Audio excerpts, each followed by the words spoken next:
بسم الله الرحمن الرحيم فهو باعتبار وصوله إلينا. اوس د دې ځنا غرض د حافظ ابن حجر رحمت الله علیه هغه دا چې دا خبر اقسام بیانې وسو خبر اقسام خو اعتبار ادا دی چې به اعتبار اصوله الینا چې موږ ته کوم سند را رسیدل دا غ سند په اعتبار سره کوي حدیث نباس کی هو په اعتبار دا سند سره دا غرض د علامه ابن حجر اسقلانی رحمه او دا د حدیث لومبه تقسیم دا د حدیث لومبه د اقسام لومبه تقسیم بیانېږي او بیا د اقسام او په اعتبار د سند سره په اعتبار د سند سره رستم تقسیم راغله واغې داغه اعتبار بدل نورم تقسیمات د حدیث شوی وسوي اعتبارات بدل ودې ذکر په هو به اعتبار اصول لنا اما يكون له طرق دا جمع د طریق جمع د چا ده طریق د فاعل وزن دی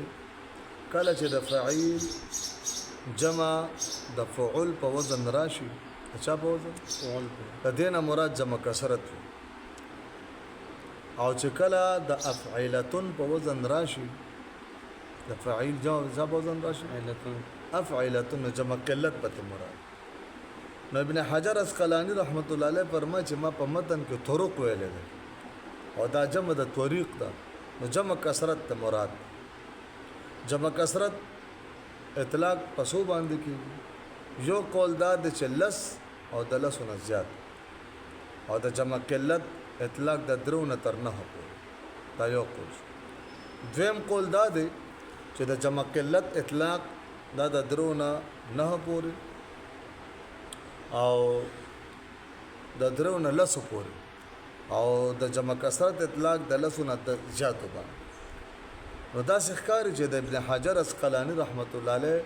په نسبت باندې دا دویم قول معتبر او د دویم قول ته دې څه ترجیح ورکړي او مایل ده ښکاري دا څه لکه چې شروع هو دا څه وضاحت کړل دم چې دا جمع کثرت او د اطلاق د لسونه په زیاتو باندې نو دې اوس وضاحت کې چې طرق نه مراد اسانید کثیراتن د دې سندونه بسم ډېر دې یو بلې خبره ته اشاره کوي چې طرق خو جمع د طریق ده او د طریق نه مراد زما چې کم دینو خپل لغوي معنی چې کم دینو لار نه ده بلکې د طریق نه مراد زما سند مراد سم مراد سند نه مراد ده لأن طرقا جمع طريقين ځکه چې طرق جمع د چا ده طریق وفاعل في الكسرة يجمع على فعل او فاعل چې په جمع کثرت کې تراولې دا به جمع کېږي د فعل په وزن باندې بضمتين فاعل دواړه ضمیر وای فعل مو وایا فعل وایا یعنی د طریق جمع طرق ده طرقون نه ده ها وفي القله او په جمع قلت کې تدې جمع چې راځي نو علا افعلتن دا افعلتن لکه دا رغیب جمع ارغفتن دا رغیب جمع ارغفتن نو ارغفت